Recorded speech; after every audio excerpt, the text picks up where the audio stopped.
ٹھیک ہے جاؤ، لیکن تمہارا کمرہ ادھر نہیں، وہ سامنے ہے۔ ریحانہ بیگم نے اریبہ کے کمرے کی طرف اشارہ کرتے ہوئے کہا۔ وہ بے بسی سے پاؤں پٹکتے ہوئے اس جانب بڑھ گیا تھا۔ اریبہ کو تو کلیجہ حلق میں آ گیا تھا۔ اس ستمگر کی اپنے کمرے میں موجودگی کے خیال سے ہی اس کے اوزان خطا ہو گئے تھے۔ جسم تھر تھر کانپنے لگا تھا، پیشانی پسینے میں ڈوب گئی تھی، دل بے ڈھنگے انداز میں دھڑکنے لگا تھا۔ اس کے تو وہم و گمان میں بھی نہیں تھا کہ اسے یوں تنہا اس ستمگر کے ساتھ ایک کمرے میں رات گزارنی پڑے گی۔ کافی دیر تو اس میں حوصلہ ہی نہ ہوا کہ وہ اپنے کمرے میں چلی جائے۔ گھنٹہ بھر وہ ادھر ادھر ٹامک ٹوئیاں مارتی رہی، پھر ریحانہ بیگم کے ٹوکنے پر اسے اپنے کمرے میں جانا ہی پڑا۔ معلوم ہوتا تھا ریحانہ بیگم نے ان دونوں پر چوکیداری کے فرائض سنبھال لیے تھے۔ دونوں کے کمرے میں جانے کے باوجود بھی وہ لاؤنج میں بیٹھی ٹی وی دیکھتی رہی تھیں۔ وہ کمرے میں داخل ہوئی تو وہ ستمگر اس کے ڈبل بیڈ پر دراز مزے سے سو رہا تھا۔ وہ سیدھی واش روم میں جا گھسی، نہانے کے بعد نائٹ سوٹ پہن کر بالوں کو ٹاول سے خشک کرتی ہوئی باہر نکل آئی۔ وہ ابھی بھی سو رہا تھا، البتہ کروٹ بدلی ہوئی تھی۔ وہ بالوں کو اچھی طرح خشک کرنے کے بعد جوڑا بناتی ہوئی بیڈ کے قریب آئی اور تکیا اٹھا کر صوفے کی جانب بڑھنے لگی کہ اچانک پیچھے سے اس ستمگر نے اس کا بازو پکڑ لیا۔ اس کے پورے جسم میں بجلی سی دوڑ گئی، ہونٹوں پر شرمیلی سی مسکراہٹ مچلنے لگی، دل زور زور سے دھڑکنے لگا جیسے ابھی پسلیاں توڑ کر باہر نکل آئے گا۔ اس کا رخ دوسری طرف تھا، ورنہ اس کی چوری لازماً پکڑی جاتی۔ اب مجھ پر اتنی بھی بے اعتباری نہ کرو، اگرچہ ہم رشتہ ازدواج میں بن چکے ہیں، تم حقیقت میں میری پراپرٹی اور جگیر بن چکی ہو۔ تمہارے انگ انگ پر میں اپنا حق جتا سکتا ہوں، مگر تمہاری مرضی اور رضامندی کے بغیر میری طرف سے کوئی پیش رفت نہیں ہوگی۔ اس لیے مجھ پر اعتماد کرتے ہوئے بے فکر ہو کر پرسکون انداز میں میرے برابر سو جاؤ۔ وہ اسے کھینچ کر بیڈ پر بٹھاتے ہوئے بولا تھا۔ اس کے بیٹھتے ہی فراب نے اس کا بازو چھوڑ دیا تھا۔ اتنی دیر میں وہ خود کو سنبھال چکی تھی۔ میری اجازت کے بغیر میرے ساتھ کچھ ایسا ویسا کرنے کا سوچنا بھی مت، ورنہ وہ جان بوجھ کر فکرہ ادھورا چھوڑتے ہوئے بولی۔ ہاں بابا، جانتا ہوں کہ مجھ سے ہی بدلہ لینے کے لیے تم نے مارشل آرٹ کی ٹریننگ لی تھی، وہ شرارتی اور چوٹدار لہجے میں بولا۔ وہ مشکل سے اپنی ہنسی روک پائی۔ تب اور اب کی اریبہ میں بہت فرق ہے، وہ سنبھلے لہجے میں بولی۔ ہاں، یہ بات تو میرا دل بھی مانتا ہے، وہ متاثر لہجے میں گویا ہوا۔ زیادہ باتیں نہیں بناؤ، مجھے نیند آ رہی ہے۔ وہ بیڈ پر دراز ہوتے ہوئے اس کی جانب سے رخ موڑ کر لیٹتے ہوئے بولی۔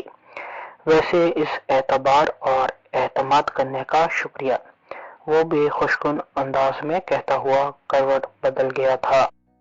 جبکہ وہ سوچنے لگی کہ تم پر تو بھروسہ ہے میرے ستمگر، مگر خود اپنے دل کی بے اختیاریوں سے ڈرتی ہوں۔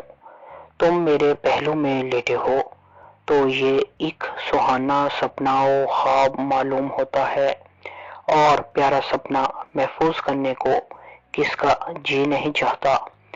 مجھے بھی اسی بات کا ڈر اور خوف ہے کہ کہیں نیند کی خماری میں تمہیں اپنے دل کے نگر میں محفوظ کرنے کے لیے میں بھی تمہاری طرف ہاتھ نہ بڑھا دوں۔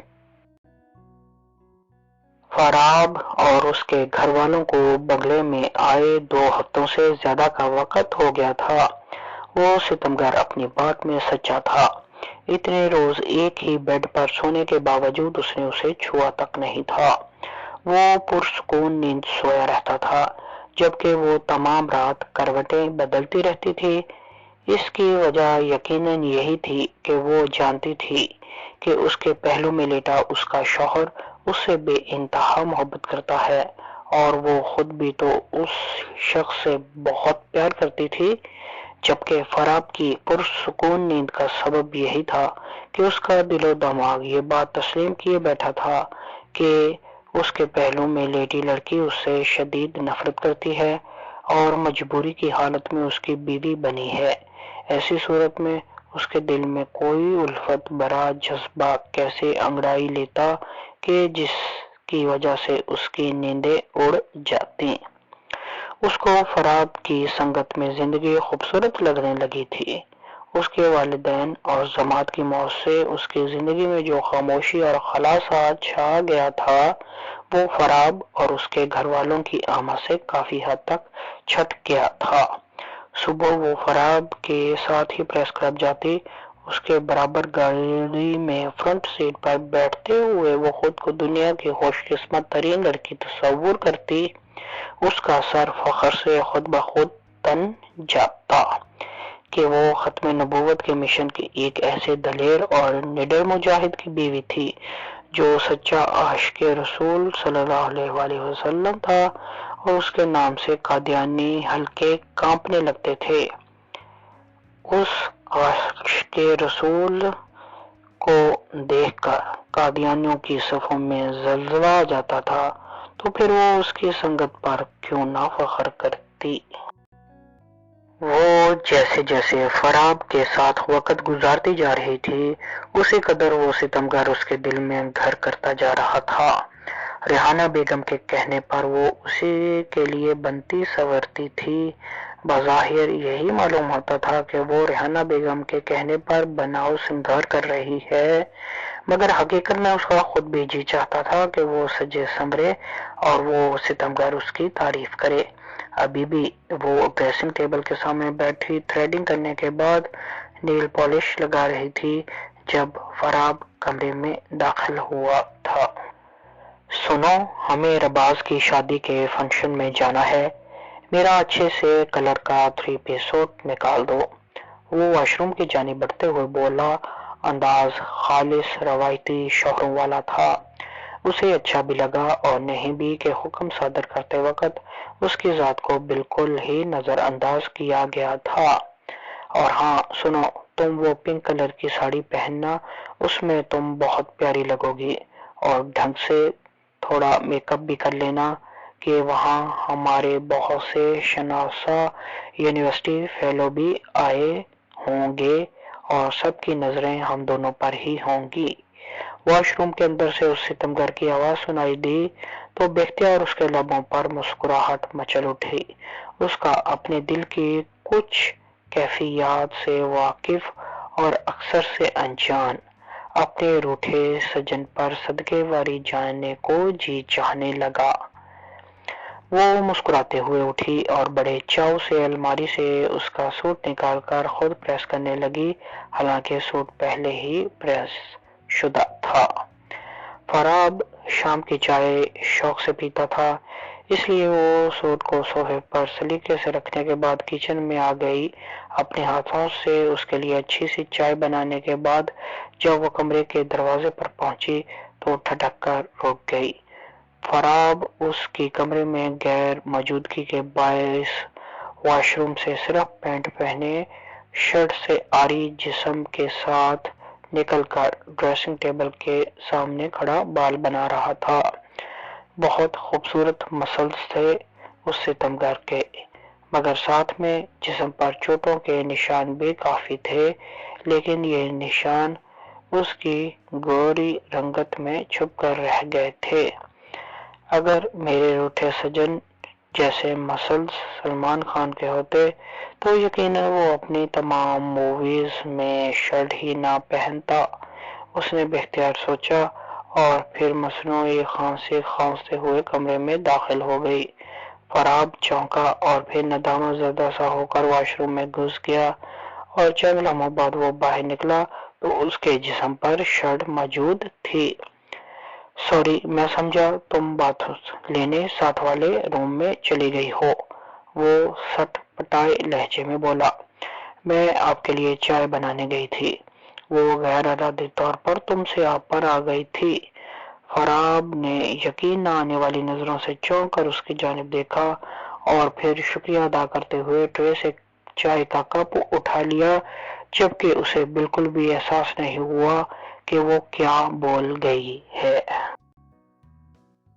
ارباز اور عروج کے شادی کے فنکشن کو بہت ہی زبردست طریقے سے ارینج کیا گیا تھا۔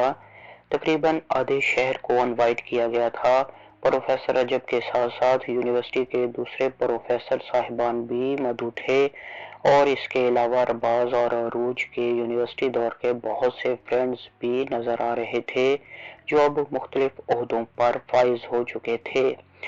دلہا دلہن کو تو سب نے سر آنکھوں پر بٹھانا ہی تھا، مگر اریبہ اور فراب کی جوڑی خاص توجہ کا مرکز بنی ہوئی تھی۔ سب ہی حیران تھے کہ یہ دونوں ایک کیسے ہو گئے۔ ان کے نزدیک فراب اور اریبہ کا رشتہ ازدواج میں بندھنا مشرق اور مغرب کے یکجا ہونے کے مترادف تھا۔ سب ہی اس عجوبے کے رونما ہونے پر بہت خوش تھے۔ ہر زبان ان دونوں کے کپل کو آئیڈیل قرار دے رہی تھی۔ وہ فراب کی سنگت میں اتنی پذیرائی ملنے پر پھولے نہ سماتے ہوئے سوچنے لگی کہ اس ستمگر نے اگر اسے ڈیورس دے دی تو زندگی کی تمام رنگینیاں اور رعنائیاں ختم ہو جائیں گی اور وہ جیتے جی مر جائے گی۔ اسے آج معلوم ہو رہا تھا کہ فراب کی واقفیت اور علیق سلیق کتنے بڑے بڑے لوگوں سے تھی۔ وہ اس کا ہاتھ تھامے باری باری سب سے اپنی وائف کی حیثیت سے اس کا تعارف کروا رہا تھا۔ سب ہی لوگ انہیں بڑی عزت دے رہے تھے۔ اگرچہ اریبہ کا بزنس کی دنیا اور پریس کے حلقوں میں اپنا ایک الگ مقام اور شہرت تھی، مگر اس کے باوجود وہ اس وقت صرف فراب کی وائف کی حیثیت سے پہچانی جا رہی تھی۔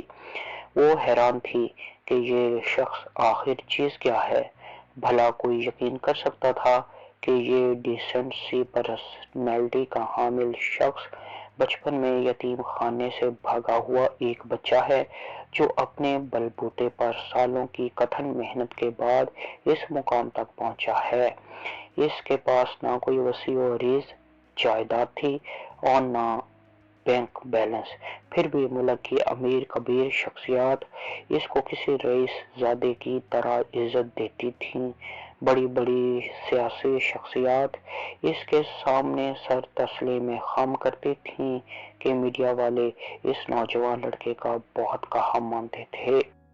دوسرے لوگوں سے ہٹ کر اریبہ اس کی شخصیت کے ایک اور راز سے بھی واقف تھی کہ انڈر ورلڈ مافیا پر اس شخص کا بشر سجاد کے نام سے مکمل ہولڈ تھا، جس سے وہ اپنے بہت سے کام نکال لیتا تھا۔ اریبہ کو اس کی ان تمام تر کامیابیوں کی صرف ایک ہی وجہ سمجھ میں آتی تھی، اور وہ یہ کہ اس شخص کا دل ہر وقت اللہ تعالیٰ کا حکم بجا لاتے ہوئے محمد عربی صلی اللہ علیہ وآلہ وسلم پر درود بھیجتا رہتا تھا۔ درود پاک ہی اس کی کامیابیوں کی سیڑھی تھی۔ اریبہ نے جب سے جوانی میں قدم رکھا تھا، اس نے اپنے رکھ رکھاؤ اور پرسنالٹی سے ہر کسی کو زیر ہی کیا تھا۔ ہر کوئی اس کی راہ میں پلکیں بچھاتا نظر آتا تھا۔ جن سے مخالف کو تو وہ لمحوں میں اپنے حسن کے سحر میں جکڑ لیتی تھی۔ لڑکے اس سے بات کرتے کرتے اکثر بوکھلا جاتے تھے، غرض کہ اس نے ہمیشہ ہی سب پر راج کیا تھا۔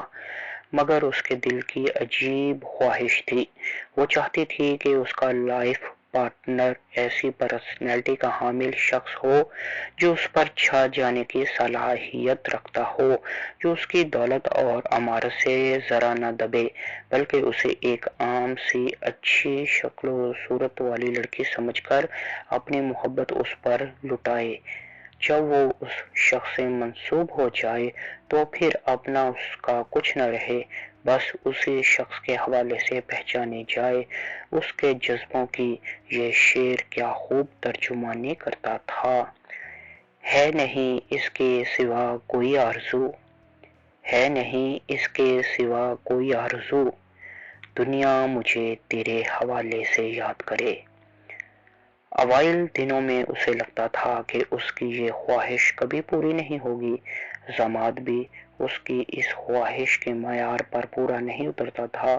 پھر جب اس کی لائف میں فراب کی انٹری ہوئی تو اسے لگا کہ یہی وہ شخص تھا جس کا اسے انتظار تھا، اور اب وہی شخص اس کا ہو چکا تھا، اور وہ سوچ رہی تھی کہ کسی بھی قیمت پر قدرت کی عطا کی گئی اس نعمت کی ناشکری نہیں کرے گی، بلکہ ہر صورت میں فراب پر یہ واضح کرے گی کہ وہ سونیا سے حسد نہیں بلکہ اس پر رشک کرتی ہے۔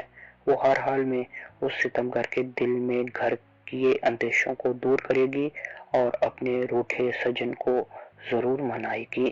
فراب کو منانے کا اس کے ذہن میں خوبصورت پلان تھا۔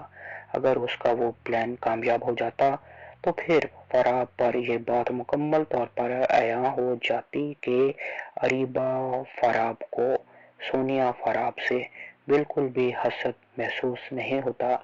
سونیا اگر مرنے کے بعد بھی اس کے شوہر کے دل کے کسی کونے میں موجود ہے تو اس بات سے اسے کوئی فرق نہیں پڑتا۔ اس کے پلان کی کامیابی کا انحصار قدرت کے فیصلے پر تھا، اور ابھی اسے انتظار کرنا تھا کہ قدرت کا فیصلہ کیا ہوتا ہے، مگر ہاں البتہ یہ تھا کہ اپنے حق میں فیصلے کے لیے وہ دعائیں ضرور مانگ رہی تھی۔ کھانے کے بعد رخصتی کی تیاری ہونے لگی۔ پروفیسر رجب اور کچھ دوسرے لوگوں کے ساتھ فراب باتوں میں مگن تھا۔ اریبہ ہوٹل کے ہال سے نکل کر باہر وسیع لان میں آ گئی۔ وہاں اور بھی بہت سے لوگ تھے۔ وہ چہل قدمی کرتی ہوئی لان کے اس حصے میں آ گئی جو قدرے تاریکی میں ڈوبا ہوا تھا۔ وہاں مکمل تنہائی اور خاموشی تھی۔ فراب جیسے شخص کا ساتھ حاصل ہوتے ہوئے میں کیوں تنہائیوں کی متلاشی ہو رہی ہوں، وہ بے اختیار اپنے آپ سے یہ سوال پوچھنے پر مجبور ہو گئی۔ اسے تم ساتھ کہتی ہو؟ اسے اپنے ضمیر کی آواز سنائی دی۔ تو اور کیا ہے یہ؟ اس نے خود سے کمزور سا احتجاج کیا۔ یہ ایک ڈیل ہے جو آنے والے چند مہینوں میں ختم ہو جائے گی۔ اسے اپنے ضمیر کی بے رحمانہ آواز سنائی دی۔ نہیں، میں ایسا کسی بھی قیمت پر نہیں ہونے دوں گی۔ اندر کی جھنجھلاہٹ کے باعث اس کی آواز خود بخود بلند ہو گئی تھی۔ انا کی دیواریں گرا کر فراب سے اظہار محبت کر لو تو تمہیں سکون مل جائے گا، مائی ڈیئر سویٹ فرینڈ۔ اسے اپنے پیچھے تنزیلہ کی آواز سنائی دی۔ ارے تم کب آئی؟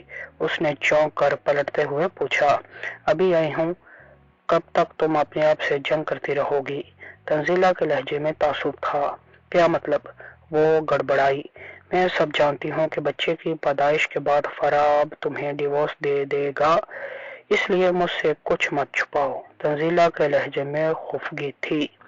تو مجھے بتاؤ میں کیا کروں؟ وہ شکست خوردہ لہجے میں بولی۔ شکر ہے تم نے اقرار تو کیا کہ فراب کے ساتھ رہنا چاہتی ہو۔